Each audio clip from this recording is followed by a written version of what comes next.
Bueno, como sucede con el primer tema, este segundo tema es un tema muy extenso. Yo necesitaría con facilidad entre 12 y 15 horas para poderlo desarrollar.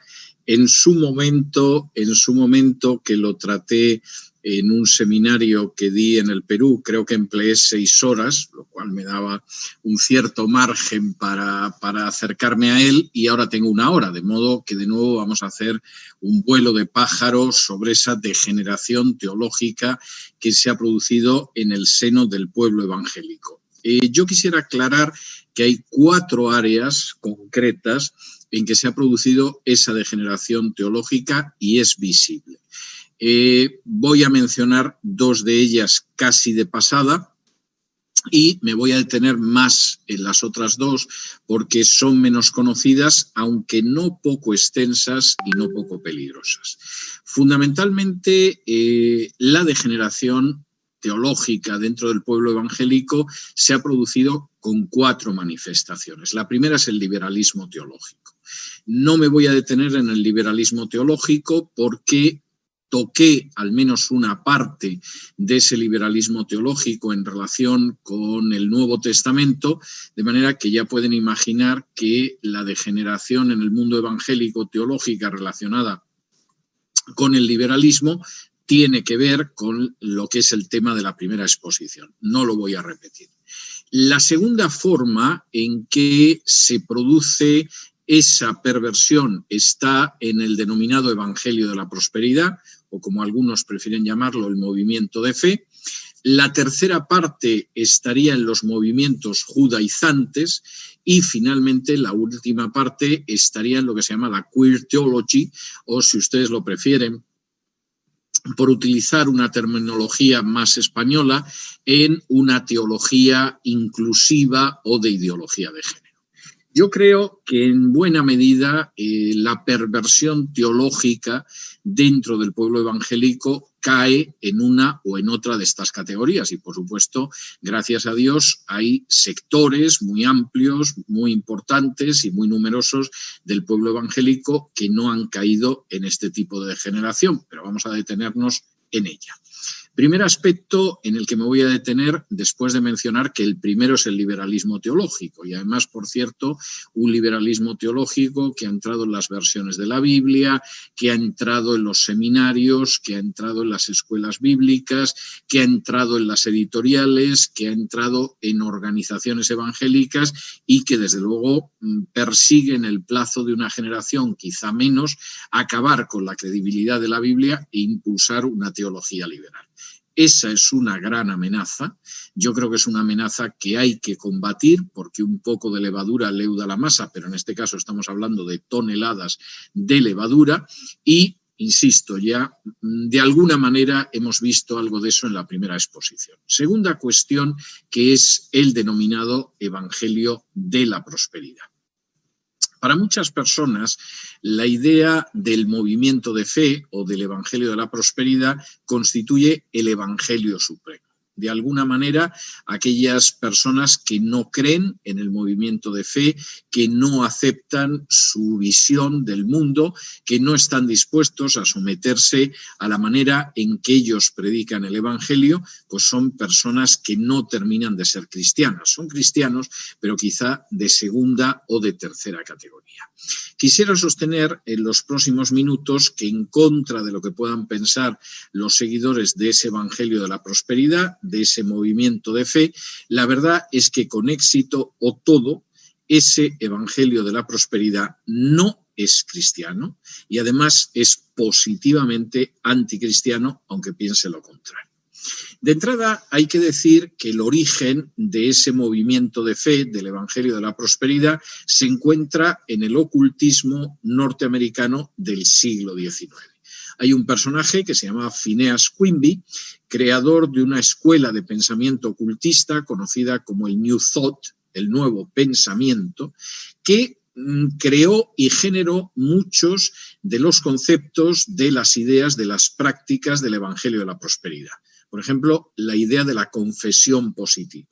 Si tú efectivamente confiesas y confiesas algo que es positivo, estoy sano, voy a prosperar, voy a poder comprar esa casa, etcétera. Pues eso va a suceder porque hay unas leyes cósmicas que no terminamos de conocer, pero que efectivamente hacen que el que confiesa positivamente recibe lo que ha confesado positivamente. Eso no es una invención del Evangelio de la Prosperidad, eso es un plagio del Evangelio de la Prosperidad, de las ideas del New Thought ocultista de Phineas Quimby. También lo es la idea de la visualización. Si tú efectivamente cierras los ojos, visualizas que la entrevista de trabajo a la que vas va a salir bien, visualizas que te curas, etcétera, etcétera, eso se va a producir. Esos conceptos, que insisto, tienen un origen ocultista, acabaron derivando en la formación de distintas sectas ya en el siglo XIX en Estados Unidos. Por ejemplo, la ciencia cristiana de Mary Baker Eddy es algo que aparece precisamente por influencia directa del New Thought, del nuevo pensamiento de Phineas Quimby. Por ejemplo, el movimiento Unity, que tengo la sensación de que ahora no está pasando sus mejores momentos, pero que en los años 70 y 80 tuvo bastante éxito y que de alguna manera pues era ese New Thought, pero con unas gotitas de aparente cristianismo por encima, nace también del New Thought de Quimby y nace también el Evangelio de la Prosperidad. De hecho, el primer profeta, por denominarlo de alguna manera, del Evangelio de la Prosperidad, que es Kenneth Hagin, repite frases y frases y frases de los libros de Quimby. Él insiste en que se lo enseñó el Espíritu Santo, pero o realmente copió a Quimby y luego espolvoreó unos versículos bíblicos sobre las tesis de Quimby y así nació ese movimiento de fe, o si lo inspiró un espíritu era el mismo que el de Quimby, pero ciertamente no es el Espíritu Santo. El Evangelio de la Prosperidad, además, ha tenido un enorme éxito y yo creo que hay varias razones para ese éxito. La primera es la ignorancia de la gente y voy a insistir en ello en la continuación de esta exposición, pero para mí es muy claro que efectivamente la ignorancia de la gente facilita enormemente entrar en un proceso de degeneración teológica. No se sabe lo que se tenía que saber y, por lo tanto, ideas que llegan, que pueden resultar atractivas y que además se supone que se sustentan en algún versículo de la Biblia, son ideas que van calando, que van penetrando, que van permeando ambientes evangélicos. En segundo lugar, y esto es bastante importante en el caso de Hispanoamérica, muchísima gente ha salido de la Iglesia Católica y ha terminado en iglesias evangélicas. Pero aunque han salido de la Iglesia Católica no ha salido de ellos. Y hay una serie de comportamientos psicológicos y espirituales que se daban dentro de la Iglesia Católica que se repiten en el movimiento de fe. Igual que en la Iglesia Católica en un momento determinado uno acudía a un santuario de una virgen o de un santo para recibir curación, pues en estos momentos hay quien va a determinadas iglesias donde parece que efectivamente se operan curaciones exactamente igual que en esos santuarios anteriores de la Virgen. O hay un concepto de la autoridad que efectivamente es muy semejante, no al concepto bíblico de autoridad, pero sí al concepto católico de autoridad. Un personaje que se dedica, como él dice, a cubrir, a arrojar su manto, etcétera, etcétera, sobre otra gente que está debajo y que por lo tanto pues, se encuentran en esa situación. No hay un papa, pero hay diversos papuelos que además, en fin, obtienen bastante beneficio de esa situación. En tercer lugar, y esto me parece importante también a la hora de alguna forma explicar el éxito del Evangelio de la Prosperidad, es que es muy tentador para muchos pastores. Esto es triste, pero es real. Es decir, el Evangelio de la Prosperidad es un movimiento que recuerda lo que es jugar a la lotería. En la lotería hay un montón de inocentes que colocan su dinero para que es verdad que uno se lleve mucho dinero y luego haya una organización que se lleve la mayoría del dinero. Y por lo tanto tiene que haber una serie de incautos que no se lleven un céntimo, que pierdan el dinero. El Evangelio de la Prosperidad es muy parecido a la lotería. Están invitando a todos al premio gordo.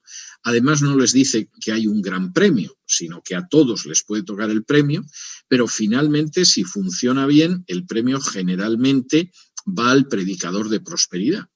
Y para muchas personas eso es maravilloso. Y de hecho yo he conocido gente que hace años pues ejercían un pastorado de cierta modestia y que en un momento determinado se han convertido en millonarios a costa de los incautos que se han dedicado a entregar dinero de manera masiva a esa persona a la espera de que efectivamente van a recibir multitud de bendiciones, no precisamente espirituales en términos generales.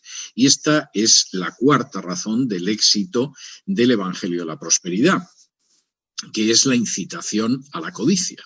Finalmente, la persona acaba poniéndose bajo la cobertura de predicadores de dudosísima formación, pero hay que reconocer que con una capacidad notable para la charlatanería, porque esperan que efectivamente de ello van a derivar beneficios de carácter material o beneficios de carácter económico. Aquí se produce un fenómeno que es muy típico de las estafas y de los timos. Para que una estafa o un timo funcione, la persona estafada tiene que ser una persona con una cierta codicia, porque si no tiene una cierta codicia no se va a dejar engañar. La persona a la que al final se engaña es aquella que está convencida de que puede sacar mucho más o de que incluso va a engañar a alguien y sin embargo es engañado. Hay un timo, no sé si existe en el Perú, pero no me extrañaría nada que formara parte de la herencia hispana, que en España se conoce como el timo de la estampita, que consiste en que una persona, por ejemplo, se sitúa en una estación de tren, en una estación de autobuses, hasta que descubre a alguien que viene de un pueblo y que presumiblemente lleva dinero encima. Y entonces este tiene un cómplice, pero él empieza a aparentar que es un pobre tonto, que es un pobre hombre que tiene dañadas sus facultades mentales y de momento saca un sobre de la camisa y empieza a decir tengo estampitas, y cuando pasa el pobre, incauto y codicioso campesino cerca, el cómplice se acerca y le dice ¿usted ha visto lo que dice que tiene? Y claro, lo que se ve es que el pobre que dice tengo estampitas, está sacando billetes de banco. Y entonces el otro le dice, alguien le va a quitar el sobre lleno de dinero. Y en ese momento el campesino dice, ese voy a ser yo. El timo consiste en que finalmente, en fin, al tonto le da algo, el tonto consigue cambiarle con ayuda del cómplice el dinero que lleva por su sobre de estampitas, ahí echan los dos a correr y cuando el campesino va a ver las estampitas que supuestamente son todo billetes, descubre que sí, que hay un billete, pero que el resto son recortes de periódico y que le van engañado. Pero el engaño se ha basado en su propia codicia. Si no hubiera pensado en el dinero que le iba a quitar a un pobre retrasado mental, a él nunca lo hubieran estafado. Y en muchísimas ocasiones el Evangelio de la Prosperidad permite estafar a la gente porque la gente le han pulsado la cuerdecita de su corazón, que es la cuerda de la codicia. Y en su credulidad, efectivamente, contribuye a que otros sí que satisfagan su codicia. Y eso hace que en esa rueda el Evangelio de la Prosperidad tenga éxito. En tercer lugar, y esto me parece muy importante, tengo que señalar que el Evangelio de la Prosperidad es un falso evangelio, y esto lo digo sin ningún tipo de matiz ni ningún tipo de paños calientes. El centro del Evangelio de la Prosperidad no es Dios. El centro del Evangelio de la Prosperidad es el hombre, y su visión del hombre no es bíblica. Su visión del hombre es una visión que efectivamente lo que hace es halagar al hombre y prometerle una serie de logros que suelen tener, mira tú qué casualidad, entre medias el hecho de entregar cantidades importantes de dinero al predicador de prosperidad. Y el predicador de prosperidad va a decir a esa gente que espera llegar a la misma posición que él, pero que no van a llegar, esto hay que aclararlo, les empieza a decir que, por ejemplo, son Jehová Junior. Y efectivamente, como son Jehová Junior, son pequeños dioses. O que, por ejemplo, como son hijos del rey, tienen derecho a vivir como el rey, que es el Dios del universo. Todo esto puede sonar más o menos verosímil, a mí me parecen estupideces, pero reconozco que hay gente que le puede sonar como que tiene una cierta coherencia, pero esa supuesta coherencia no pasa de ser mentiras que alientan no el hecho de someterse a Dios y de colocar a Dios en el centro, sino el hecho de convertir a Dios supuestamente en una marca registradora, lo cual es intolerable. Finalmente, y aquí me voy a detener unos minutos más porque me parece obligado, lo peor del Evangelio de la Prosperidad no es que sea una estafa. Lo peor no es ni siquiera que hunda sus raíces en el ocultismo del New Thought. Lo peor es que enseña algo que es totalmente distinto de lo que enseña la Biblia, que es totalmente diferente y que por lo tanto lo convierte en otro evangélico. Voy a dar alguna de las razones, no podemos detenernos mucho en esto y de nuevo el vuelo es un vuelo de pájaro, pero voy a dar 4 razones por las cuales el Evangelio de la Prosperidad choca con la Biblia, que me parecen absolutamente importantes. La primera, que ya he mencionado antes, es que el centro de la teología en la Biblia es Dios y no el hombre. Y el Evangelio de la Prosperidad provoca una prostitución, una perversión, una adulteración de esta enseñanza bíblica y coloca al hombre en el centro de la teología, lo cual es estúpido, porque la teología, por definición, es el tratado de Dios, no el tratado del hombre. El tratado del hombre, en todo caso, será la antropología. Si me acompañan, por ejemplo, ustedes a la carta a los Filipenses, y es una carta muy interesante, y voy a intentar detenerme en ella. En la carta a los Filipenses, que Pablo escribe en cautividad, es curioso, Pablo no pensaba que se iba a pasar la vida en una casa de campo disfrutando, ni en una situación de prosperidad económica descollante, sino que Pablo sobre todo pensaba en seguir a Cristo y en esos momentos implicaba que estaba en prisión, atado a una pared con una cadena, y, por supuesto, bajo la custodia de un soldado romano, y sin embargo escribe Filipenses, que es el libro más alegre y más gozoso de toda la Biblia. Es el libro donde aparecen más por versículo cuadrado expresiones de gozo, de alegría, etcétera, lo cual es llamativo en una persona que estaba encadenada a una pared. Y es verdad que estaba encadenada a una pared, pero no es menos cierto que en su vida el centro era Dios y no era él. Y si uno va a Filipenses, capítulo 1, y versículo 21, dice así Pablo: porque para mí el vivir es Cristo y el morir es ganancia. Mas si el vivir en la carne resulta para mí en beneficio de la obra, no sé entonces qué escoger. Porque de ambas cosas estoy puesto en estrecho, teniendo deseo de partir y estar con Cristo, lo cual es muchísimo mejor, pero quedar en la carne es más necesario por causa de vosotros. La afirmación de Pablo es muy clara. Lo que yo desearía es partir y estar con Cristo. Y eso es lo mejor. No estoy pensando en bienes materiales, etcétera. Es algo que no me preocupa. Desearía eso. Pero el centro de mi vida no son mis deseos. El centro de mi vida no son mis anhelos. El centro de mi vida no son mis apetencias. El centro de mi vida es Cristo. Y si efectivamente Cristo considera que lo mejor es que me quede con vosotros, porque todavía tengo una tarea que cumplir, yo estoy dispuesto a someter mi voluntad a Cristo. Este es un elemento enormemente importante y resulta preocupante y vergonzoso que tenga que recordarse. Y es el hecho de que la vida cristiana gira en torno a Cristo y no en torno a nosotros. Es lógico desde una perspectiva humana que uno piense que el centro de la existencia soy yo, pero desde la perspectiva cristiana es obvio que es Cristo. Y eso significa que para mí el morir es Cristo que yo partiría con Cristo, pero que si Cristo, que es el centro de mi vida, decide que permanezca aquí, pues yo estoy dispuesto a seguir aquí. Segundo aspecto que deja de manifiesto que efectivamente el planteamiento de la teología del Evangelio de la Prosperidad, de la teología de fe, es falso. Los cristianos, la gente de fe, sufre.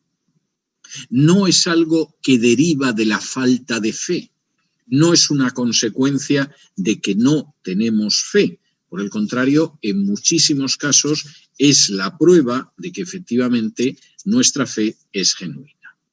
Si me acompañan ustedes al capítulo 11 de la Carta a los Hebreos, que suele ser un capítulo muy citado por el movimiento de fe, pero solo en la primera parte del capítulo, efectivamente en ese capítulo 11 de la Carta a los Hebreos hay una serie de referencias a ejemplos de fe en la Biblia, ¿no? Moisés, resulta que como tuvo fe, el ejército del faraón que lo perseguía, lo que sucedió es que ese ejército pues quedó anegado por las aguas mientras los israelitas conseguían pasar por el mar de las Cañas.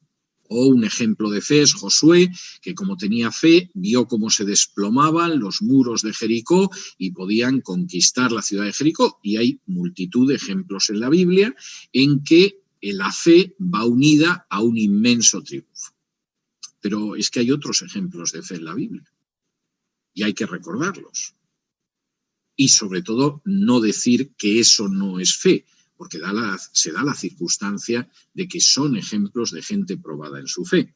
Dice así en Hebreos 11 y versículos del 36 en adelante. Todos estos ejemplos son esos ejemplos bonitos de fe que nos gustaría protagonizar, que nos gustaría vivir, que nos gustaría contemplar. Pero, dice el versículo 36, otros experimentaron vituperios y azotes, y a más de esto, prisiones y cárceles. Fueron apedreados, aserrados, puestos a prueba, muertos a filo de espada, anduvieron de acá para allá cubiertos de pieles de ovejas y de cabras, pobres, angustiados, maltratados, de los cuales el mundo no era digno, errando por los desiertos, por los montes, por las cuevas y por las cavernas de la tierra. Y todos estos, aunque alcanzaron buen testimonio mediante la fe, no recibieron lo prometido. Parte de la experiencia del creyente puede ser pasar por tribulación, a pesar de que es gente que efectivamente alcanzaron buen testimonio mediante la fe. Esa gente que fue perseguida, que fue calumniada, que fue encarcelada, que fue obligada a ir al exilio, que se vio reducida a la pobreza, que tuvo que esconderse en cuevas, no eran cristianos, que no tenían la fe maravillosa de la gente del movimiento de fe, ¿no? Eran creyentes de una fidelidad y de una fe absolutamente extraordinaria. Como dice el versículo 38, la verdad es que el mundo no era digno de ellos. La sociedad en la que vivieron no era digna de ellos. El trasfondo histórico en el que vivieron no era digno de ellos. Uno podía ver a aquella gente que sufría la persecución, que sufría la prisión, que sufría incluso la muerte, y cuando lo veías decías, pero esta época, esta sociedad, esta gentuza no era digna de ellos. No lo era. Eran generaciones perversas y adúlteras, como dijo Jesús, de la generación judía que acabó en la destrucción de Jerusalén y en la destrucción del templo de Jerusalén. No eran dignos de ellos.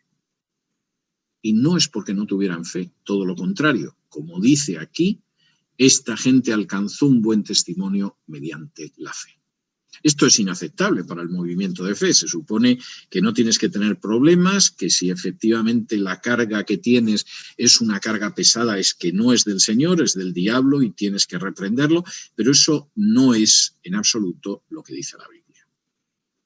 La Biblia deja de manifiesto, como dice la segunda carta de Timoteo, capítulo 3, que todos los que quieran vivir piadosamente en Cristo Jesús padecerán persecución. Segunda de Timoteo 3, del 10 en adelante. Y también establece que a lo largo de la vida hay gente, es verdad, hay creyentes que parece que no tienen prácticamente problemas.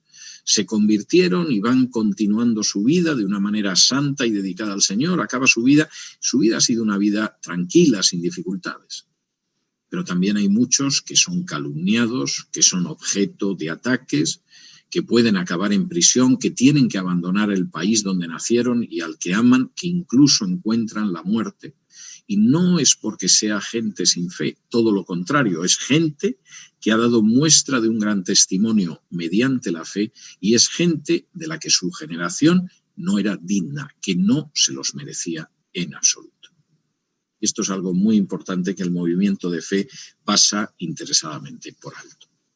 En tercer lugar, el movimiento de fe es un movimiento que contradice la enseñanza de la Biblia, porque en la Biblia el dinero no es tan central como pretende el movimiento de fe. No es que la Biblia desconozca las necesidades materiales o desconozca que necesitamos dinero para poder sustentarnos y para vivir, pero lo cierto es que la Biblia no coloca el dinero en algo tan central. Ni mucho menos la vida del creyente está formada por predicadores que solo piensan en ver cómo arrancan la última moneda a la gente que los escucha y gente que se deja arrancar ese dinero porque piensa que, por ejemplo, por cada moneda que dé va a recibir muchas más, o que el hecho de dar dinero garantiza que no va a tener problemas en el trabajo, o que el hecho de no dar dinero va a significar que efectivamente su vida cristiana va a ir bien. Es decir, que tienen la mentalidad típica pagana de que tú le das al Dios y el Dios te da a ti. Do ut des, era como definían esto los paganos romanos. Yo doy para que me des. Esa enseñanza no es bíblica. Y además, la enseñanza de la Biblia acerca de los bienes materiales es una enseñanza muy clara y muy distinta de la manera en que el mundo ve las cosas.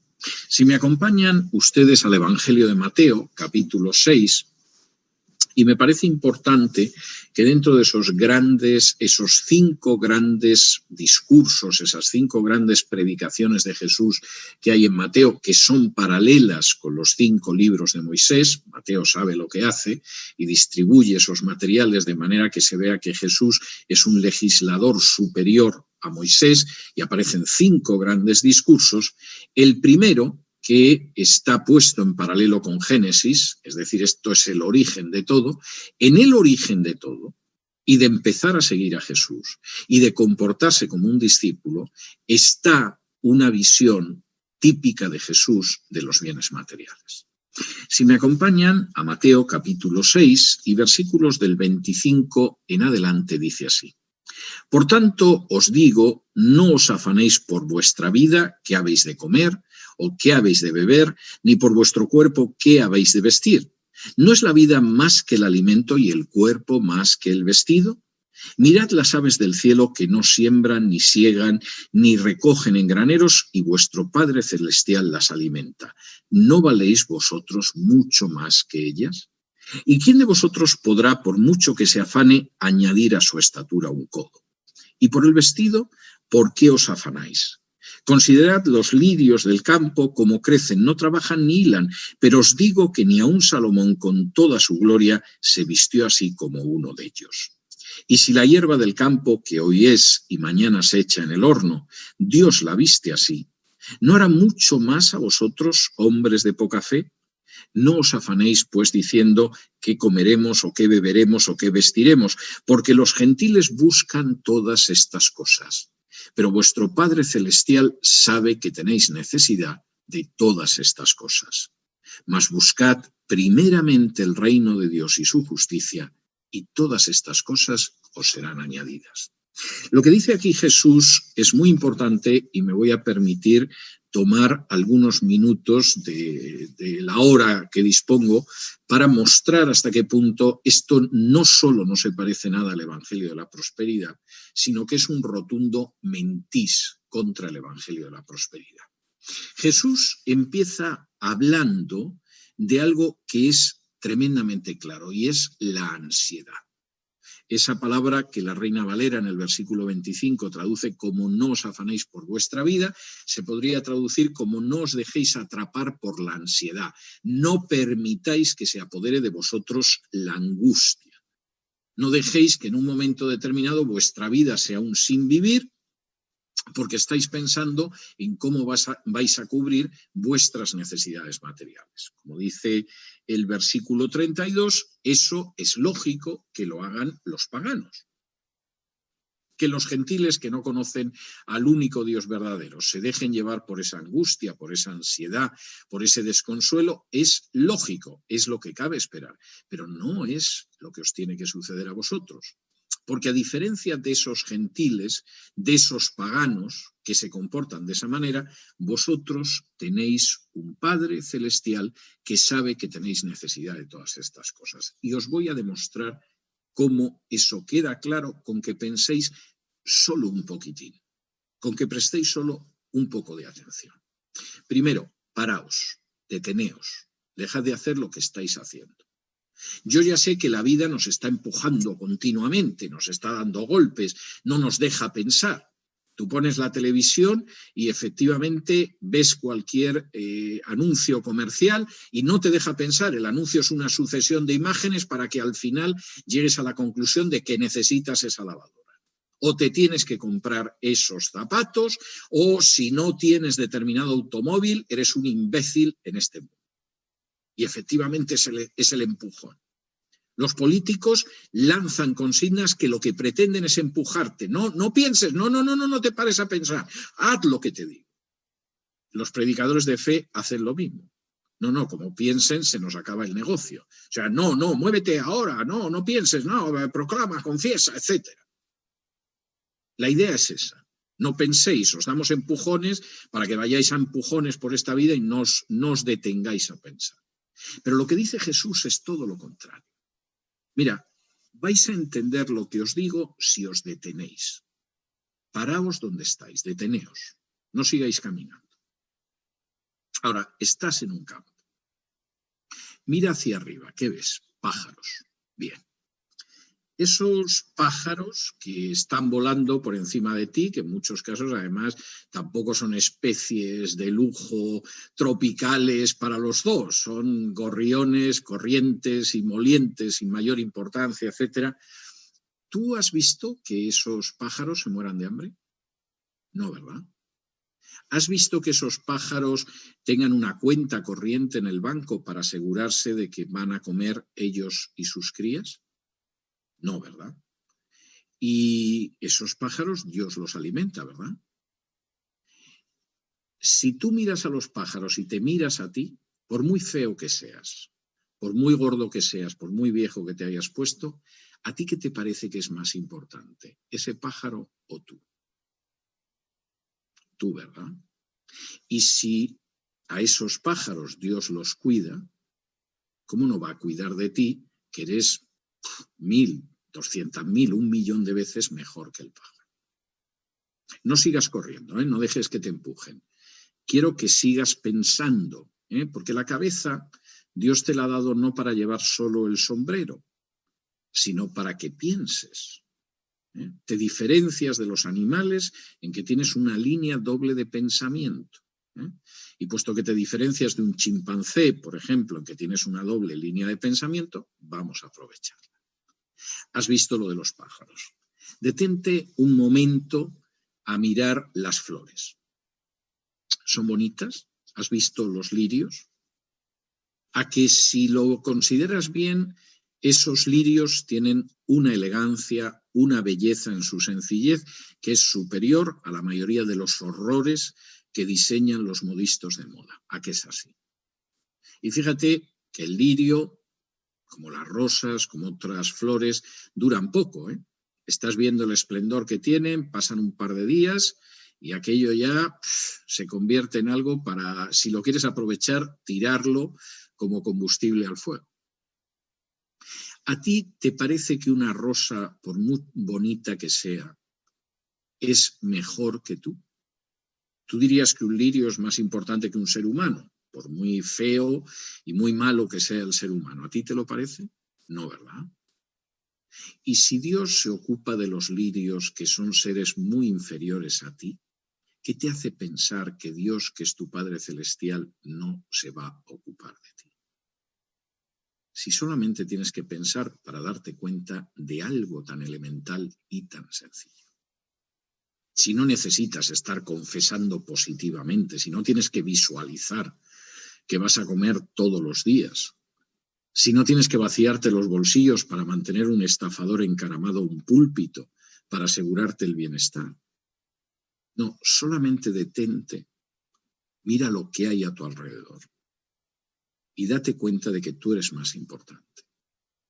Y de que ciertamente que los paganos actúen así tiene mucha lógica, no conocen a Dios, no tienen esperanza en este mundo, no saben nada de las enseñanzas de las Escrituras, pero vosotros sabéis que tenéis un Padre en el cielo que conoce lo que es necesario para vosotros, incluso mejor de lo que vosotros lo pensáis o sabéis o imagináis. ¿Y cuál es la consecuencia de esto? Pues de nuevo, que Dios es el centro de nuestra vida, no nosotros somos el centro de nuestra vida y hasta Dios tiene que girar alrededor. Por eso, buscad en primer lugar el reino de Dios y su justicia. Buscad eso en primer lugar. ¿Y qué va a suceder? Que el Señor os añadirá lo que necesitéis. Pero vosotros colocad en el centro de vuestra vida a Dios y buscad en primer lugar el reino de Dios y su justicia. Esta es la enseñanza de Jesús acerca de los bienes materiales. Y de nuevo, lo que está en el centro es Dios. Y el resto tiene algún lugar alrededor, pero no es el centro. Y por eso el Evangelio de la Prosperidad es tan absolutamente antibíblico. Cuarta razón, y voy a intentar acabar porque tengo que hablar de alguna degeneración evangélica más. La vida cristiana que se centra en lo que es la existencia, lo que es Cristo, lo que es girar nuestra vida en torno a Él, además es una vida que se centra en la Escritura y no en las enseñanzas del profeta de turno. Y cualquiera que lea, no lo voy a leer ahora porque tengo que entrar en la conclusión de esta parte de la exposición, cualquiera que lea la segunda carta de Timoteo, capítulo 3, del versículo 10 al 16, verá que todos los que quieran vivir piadosamente en Cristo Jesús atravesarán la persecución y que la base para enfrentarse a aquellos que engañan y se engañan es aferrarse a la Escritura, que es la palabra inspirada de Dios, no a las declaraciones del supuesto maestro espiritual, no a la cobertura del supuesto apóstol, ni cosa parecida, sino a las Escrituras. Finalmente, y con esto voy a concluir esta sección antes de entrar muy rápido en la siguiente que quiero abordar, el Evangelio de la Prosperidad es satánico. Y cuando utilizo este término, lo hago de manera literal porque me parece de una forma muy clara qué es lo que dice la Escritura. Si me acompañan ustedes a Marcos, capítulo 8. En Marcos, capítulo 8, aparece un episodio de enorme relevancia, que es el de la confesión en Cesarea de Filipo. Cesarea de Filipo era el inicio del mundo pagano, pero que todavía estaba dentro del territorio de los reyes de Judea.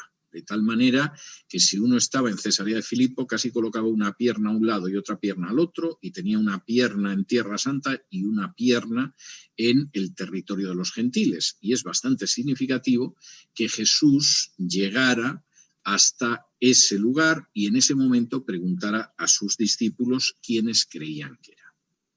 Entonces, ¿quién dicen las gentes que soy?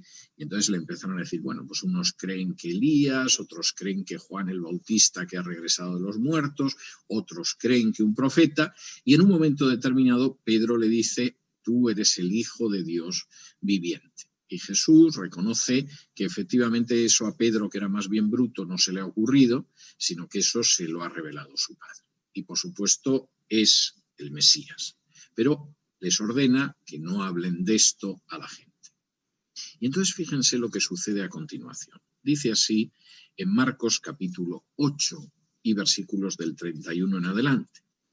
Y comenzó a enseñarles que le era necesario al Hijo del Hombre padecer mucho y ser desechado por los ancianos, por los principales sacerdotes y por los escribas, y ser muerto y resucitar después de 3 días. Esto les decía claramente. Entonces Pedro lo tomó aparte y comenzó a reconvenirlo. Pero él, volviéndose y mirando a los discípulos, reprendió a Pedro diciendo: «Quítate de delante de mí, Satanás, porque no pones la mira en las cosas de Dios, sino en las de los hombres». Los discípulos, empezando por Pedro, estaban de acuerdo en que Jesús era el Mesías, pero cuando Jesús explicó lo que significaba ser Mesías, que es que sería rechazado, sería condenado, sería torturado, sería muerto, inmediatamente Pedro dijo: no. O sea, tú eres el Mesías, pero tú no puedes ser ese tipo de Mesías, Señor. En parte porque es un mal destino, Señor. En parte porque es que si pasa eso, yo no tengo ninguna cartera en el gobierno mesiánico de Jerusalén. Date cuenta que no te estamos siguiendo para que al final esto acabe de una manera tan desastrosa cuando entres en Jerusalén. Y Jesús, en ese momento, se vuelve, mira a los discípulos y le dice a Pedro: «Quítate de delante de mí, Satanás». Tu punto de vista, Pedro, es satánico. Puede que tenga su parte de buena intención, pero es satánico. Y es satánico porque tú al final, a la hora de juzgar las cosas, no las juzgas tal como Dios las ve.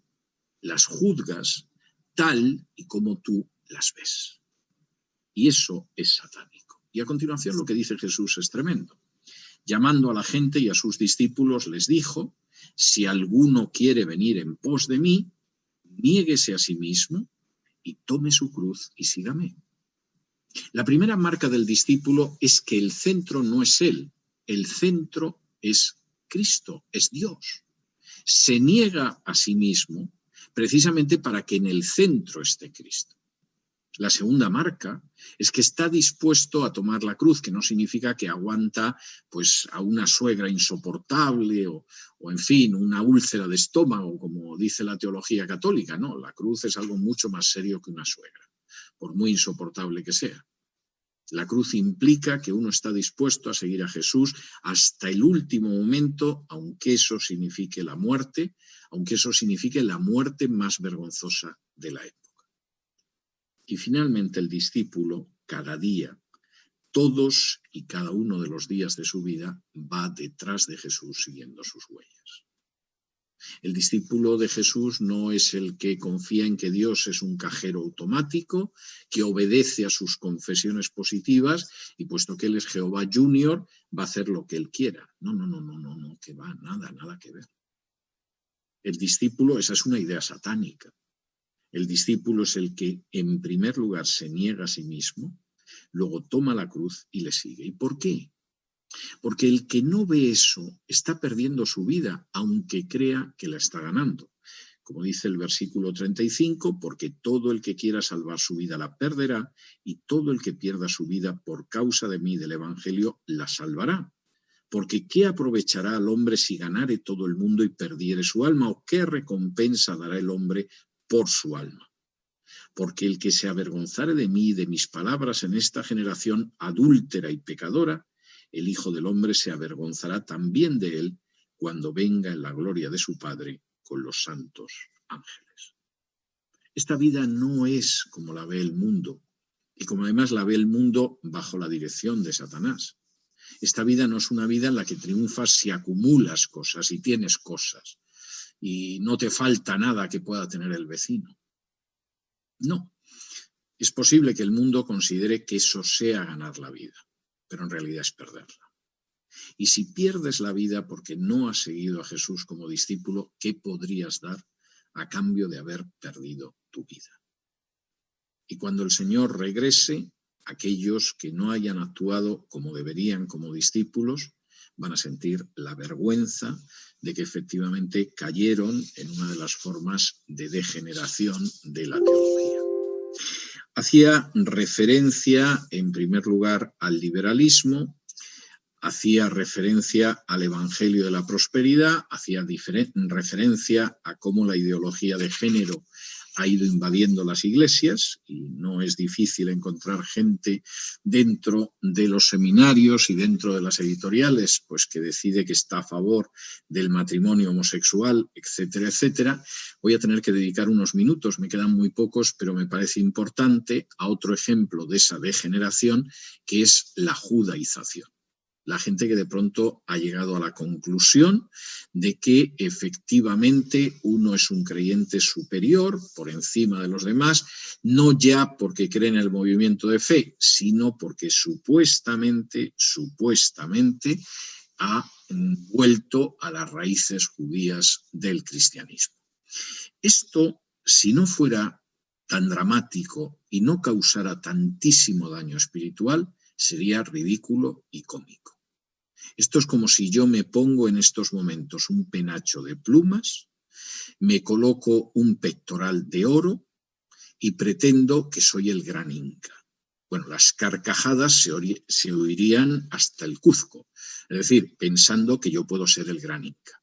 Pero, sin embargo, un hispano resulta que se pone una kipá, que es esta especie de gorrita en la coronilla, empieza a moverse arriba y abajo mientras ora, como ha visto hacer algunos judíos delante del muro de las lamentaciones, y en vez de llamar a Jesús, Jesús, le llama Yeshua, y se cree que efectivamente ha captado las raíces judías. No, está haciendo el ridículo y sobre todo está actuando espiritualmente de una manera lamentable. Y voy a tener que detenerme en algunas cosas. El hecho de que uno siga una dieta que ni siquiera es la de la ley de Moisés, sino que es la del Talmud, es decir, la de sabios judíos fariseos del siglo II después de Cristo, no acerca a una persona más a Cristo. El hecho de que uno siga el calendario judío, que también está modificado en el Talmud, no hace que uno se parezca más a Cristo. Es más, hay multitud de fiestas que son posteriores a la época de Cristo.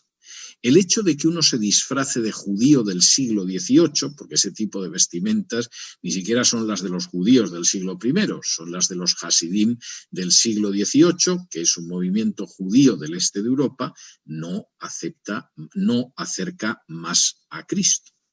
El hecho de decir que los judíos son bendecidos, aparte de Cristo, no solamente es un disparate, es una blasfemia, porque no hay posibilidad de salvación para nadie, judío o gentil, fuera de Cristo. El hecho de que en un momento determinado se llega a insistir, como ha hecho algún predicador evangélico, como John Hagee, en que los judíos tienen su propio camino de salvación y el resto de desgraciados habitantes de este planeta pues tienen otro camino de salvación, que es creer en Jesús, bueno, seguramente te ganará la simpatía de algunos judíos, pero es algo absolutamente contrario al Evangelio. La manera en que esta forma de judaizar se caracteriza está vinculada con algunos aspectos y me voy a detener en alguno de ellos y tiene que ser de manera absolutamente sucinta, porque esto me llevaría por lo menos 1 hora y media y creo que me deben de quedar, con mucha generosidad de la gente que me ha invitado, 15 minutos. Pero me voy a detener en algunos. Primero, la idea de los alimentos. Que una persona siga la dieta talmúdica, porque no es ni siquiera la dieta que aparece en la ley, es algo que contradice totalmente la enseñanza de Jesús y de los apóstoles. Si me acompañan ustedes a Marcos, capítulo 7, Marcos, capítulo 7, aparece una afirmación bastante clara del evangelista que se basa en la propia enseñanza de Jesús. Marcos capítulo 7 y vamos a ver el versículo 19, vamos a leer desde el 18. Jesús se dirige a sus apóstoles y les dice lo siguiente. Él les dijo, ¿también vosotros estáis así sin entendimiento? ¿No entendéis que todo lo de fuera que entra en el hombre no lo puede contaminar? Porque no entra en su corazón, sino en el vientre y sale a la letrina. Esto decía, haciendo limpios todos los alimentos. La enseñanza de Jesús no es la enseñanza de que si no comes determinados alimentos eres más limpio, eres superior espiritualmente, te acercas más a mí. La enseñanza de Jesús era la de decir, hay que ser muy necio para pensar que lo que entra por la boca del hombre es lo que contamina al hombre. Desgraciadamente, lo que contamina al hombre es lo que sale de su corazón. Y de esta manera, como dice Marcos, Jesús hizo limpios todos los alimentos. Esto es algo que, por supuesto, continúa a lo largo de la Biblia. Y es algo del Nuevo Testamento. Y aunque es verdad que uno puede evitar comer ciertos alimentos para no escandalizar a alguien, a mí no se me ocurriría, por ejemplo, invitar a un musulmán a mi casa, predicarle el Evangelio, darle testimonio y ponerle a comer jamón, porque evidentemente estaría insultándolo y por lo tanto puedo renunciar a comer cerdo con el musulmán al que he invitado a comer para hablarle de Cristo. Sin embargo, es obvio que Jesús hizo limpios todos los alimentos. No solo eso, Jesús marca entre aquellas marcas, aquellas señales de los falsos profetas, el que ordenarán abstenerse de alimentos. En la primera carta a Timoteo, capítulo 4 y versículos del 1 en adelante, dice así: pero el Espíritu dice claramente que en los postreros tiempos algunos apostatarán de la fe, escuchando a espíritus engañadores y a doctrinas de demonios, por la hipocresía de mentirosos que, teniendo cauterizada la conciencia, prohibirán casarse y mandarán abstenerse de alimentos que Dios creó para que con acción de gracias participasen de ellos los creyentes y los que han conocido la verdad.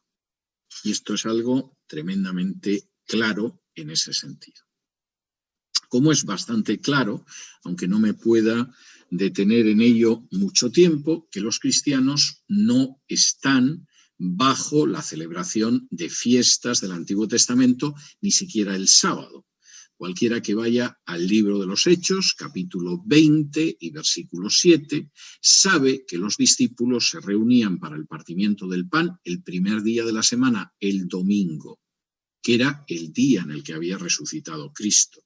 Saben también, como dice Primera de Corintios, capítulo 16 y versículos 1 y 2, que cuando se recogían las ofrendas en la iglesia para ayudar a las necesidades de los hermanos, era en domingo, el primer día de la semana, no era en sábado. Y saben que una de las cosas que le irritaba especialmente a Pablo cuando escribió a esos judaizantes que habían entrado en sus comunidades de Galacia, es que se empeñaran en guardar festividades de carácter judío, se empeñaran en guardar los días, los meses, los tiempos y los años, como dice Gálatas capítulo 4 y versículo 10. Y en ese sentido, la idea de que guardar esas fiestas o guardar el sábado que no guardaban los primeros cristianos o celebrar determinadas días a lo largo del año nos acerca más a Dios es absolutamente falso. Ni eso, ni el alimento que Jesús hizo puro, ni mucho menos el disfrazarse de judío nos acerca más a Dios. Pero es que además, y esto me parece tremendamente importante, nos aparta de un hecho central, y es el hecho de que los descendientes de Abraham no son los judíos naturales. Los descendientes de Abraham son aquellos que creen en Cristo. Y si esto de pronto le sorprende a alguien, es porque no ha leído últimamente mucho la carta a los Gálatas. En Gálatas, capítulo 3, Pablo está refiriéndose a un problema realmente serio, porque, como estudiaremos en la próxima clase en este mes de noviembre en Teshuvá, cuando veamos la introducción a Pablo y la carta a los Gálatas, el gran problema que tenía precisamente Pablo era el hecho de esos judaizantes que habían entrado entre los creyentes de las comunidades que había fundado en Galacia y se habían empeñado en que ahí todos tenían que cumplir la ley, tenían que guardar el calendario judío y que además lo importante, lo estupendo era ser judíos. Porque cuando te convertías en judío, entonces eras descendencia de Abraham, no como los desgraciados entre los gentiles. Y Pablo establece varias cosas en la carta a las Gálatas. Una de ellas, por ejemplo, es que no estamos bajo la ley. En Gálatas capítulo 3 dice lo siguiente, desde el versículo 22. Mas la Escritura lo encerró todo bajo pecado, para que la promesa que es por la fe en Jesucristo fuese dada a los creyentes. Pero antes que viniese la fe, estábamos confinados bajo la ley, encerrados para aquella fe que iba a ser revelada. De manera que la ley ha sido nuestro ayo para llevarnos a Cristo, a fin de que fuésemos justificados por la fe, pero venida la fe, ya no estamos bajo ayo. Primera cuestión que os tiene que quedar claro, la ley tuvo una función en una época, y la palabra que utiliza Pablo aquí, que la Reina Valera traduce ayo, es la palabra paidagogos, de donde viene el español pedagogos. La ley era como ese esclavo que llevaba al niño hasta la escuela, que efectivamente no permitía que el niño se perdiera y se quedara jugando fuera de casa, sino que lo llevaba hasta la escuela. Y la ley era nuestro ayo, nos llevaba hasta Cristo. Y una vez que ha llegado Cristo, no estamos bajo la ley, ya no necesitamos que el paidagogos, el ayo, nos lleve, no estamos bajo la ley, porque estamos bajo la gracia y queda clarísimo que íbamos a ser justificados por la fe. Pero lo que dice a continuación Pablo va más allá. Es que vosotros, que a fin de cuentas sois de origen pagano y sois gentiles, mediante la fe en Cristo habéis accedido a una situación que no tienen aquellos que son descendientes naturales de Abraham. Y dice a partir del versículo 25, pero venida la fe ya no estamos bajo ayo, pues todos sois hijos de Dios por la fe en Cristo Jesús, porque todos los que habéis sido bautizados en Cristo, de Cristo estáis revestidos. Ya no hay judío ni griego, no hay esclavo ni libre, no hay varón ni mujer, aunque todos vosotros sois uno en Cristo Jesús. Y si vosotros sois de Cristo, ciertamente linaje de Abraham sois, y herederos según la promesa. Vosotros no sois creyentes de segunda clase por el hecho de que no os disfrazáis de judíos. Vosotros no sois creyentes de segunda clase porque no estáis bajo la ley. Si es que los creyentes no pueden estar bajo la ley. Vosotros no sois creyentes de segunda clase porque no os sometéis a la dieta levítica, pero si es que Cristo ha hecho puros todos los alimentos. Vosotros no sois creyentes de segunda clase porque no os reunís en sábado, sino reunimos todos los domingos para el partimiento del pan y para nuestras ofrendas, para ayudar a los necesitados. Si vosotros habéis creído en Cristo, aunque seáis tan plenamente paganos como sois los Gálatas, si efectivamente habéis creído en Cristo, no solo sois justificados por la fe, os habéis convertido en hijos de Dios y en la verdadera descendencia de Abraham, porque Abraham no se justificó por la ley, sino que Abraham se justificó mediante la fe exactamente igual que vosotros. Esta moda de judaizar, que por supuesto acaba llevando no solamente a cumplir la ley y supuestamente las fiestas de la ley, etcétera, y acaba negando la Trinidad y da lugar a versiones falseadas de la Biblia, como es el caso del Código Real y alguna otra, donde los textos sobre la Trinidad desaparecen, porque claro, no se puede aceptar que Cristo sea Dios, y donde desaparecen también las referencias a la justificación por la fe, porque claro, evidentemente la justificación tiene que ser por la ley. Es otro evangelio. Es otro evangelio falso. Es otro evangelio que Pablo combatió de manera directa, clara y contundente en su carta a los Gálatas, porque era el tipo de otro evangelio que había que rechazar. Y es otra muestra, a fin de cuentas, de por qué se ha ido produciendo una serie de degeneraciones en el mundo evangélico, aceptando el liberalismo teológico, aceptando la ideología de género, aceptando el evangelio de la prosperidad, aceptando judaizar, que muestran que efectivamente la gran tarea que tenemos por delante es hacer que la gente regrese a la Biblia. Y esta generación tiene una tarea de llevar a la gente de regreso a la Biblia, no solamente para el mundo, que obviamente lo necesita de una manera desesperada, que le llegue salud de las Escrituras, sino también para hacerlo en el seno del pueblo de Dios.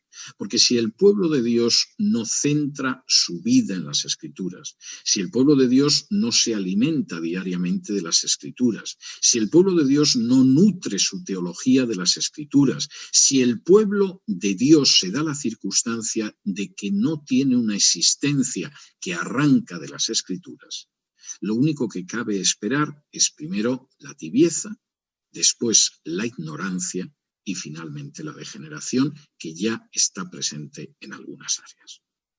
Muchas gracias por todo, que el Señor los bendiga y, por supuesto, estaré encantado de intentar responder las preguntas que me planteen.